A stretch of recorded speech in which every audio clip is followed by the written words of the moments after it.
Good morning. This is Akashvani Kohima. The morning news are read by Jonas Yantan. Prime Minister Narendra Modi will distribute about 70,000 appointment letters to newly inducted recruits under Rozgar Mela today at 10:30 a.m. through video conferencing. Modi will also address the appointees on the occasion.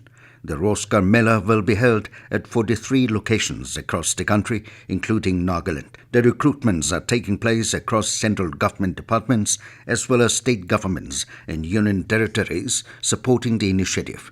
In Nagaland, Union Minister of State for Social Justice and Empowerment Pratima Phomik will hand over appointment letters to the new recruits from the Northeast at IMC Hall, Dimapur.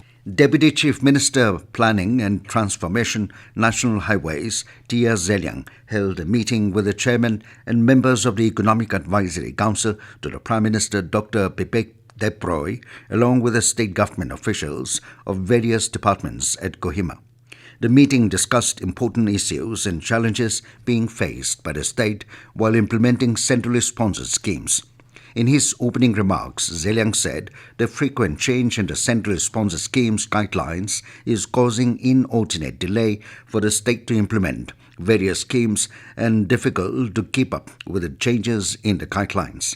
Stating that some of the uniform central guidelines for centrally sponsored schemes are not practical in hill areas, he said if such guidelines are strictly imposed, a state like Nagaland would never meet the requirement and will be losing out on new projects.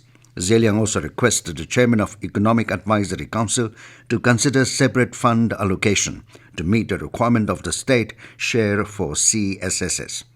The Deputy Chief Minister said the roadmap to 2047 is the transformation for the state of Nagaland. He maintained that through development in infrastructure, connectivity and technology-driven investments, the state would march in tandem with the rest of the country and sought support of the Economic Advisory Council in realizing the state's vision. National Cadet Corps (NCC) will embark onto the youth empowerment by way of skill development, domain-specific training, placement guidance and assistance in collaboration with various corporates and skill development centers. This was announced yesterday by Group Commander NCC Group Kohima, Brigadier P.S. Sangwan, at the ongoing Mega NCC camp in Woka. Brigadier Sangwan highlighted the efforts by the NCC to rope in institutes and provide training and placement assistance under Pradhan Mantri Kaushal Vikas Yojana and other government schemes in airlines, hospitality and other industries.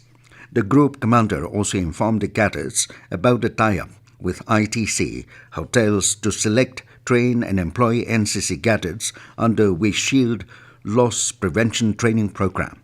He therefore called upon the cadets to utilize the opportunities to train themselves at subsidized cost and chart their path to a successful career in well-paying industries. He also requested the cadets to motivate other students to join NCC and be part of the humongous development taking place in the country. To showcase the history and achievements of NCC and the opportunities provided to the youth, NCC is also planning to conduct a Know Your NCC campaign wherein info kiosks and stalls will be established in places of high footfall like Hornbill Festival. The government yesterday refuted the media reports of a data breach in the CoWIN platform. The Health Ministry in a statement clarified that all such reports are without any basis and mischievous in nature. It said the CoWIN portal of the Health Ministry is completely safe with adequate safeguards for data privacy. The ministry said security measures are in place on the CoWIN portal with a web application, firewall, anti-TTOs, SSL and TLS, regular vulnerability assessment, identity and access management and others. It said only OTP, authentication-based access to data is provided. The ministry said certain posts on the social media platform Twitter have claimed that using a Telegram POT, the personal data of individuals who have been vaccinated, is being accessed, which is not correct. The development team of Co-Win has confirmed that there are no public APIs where data can be pulled without an OTP. With that, we come to the end of morning news. Have a nice day.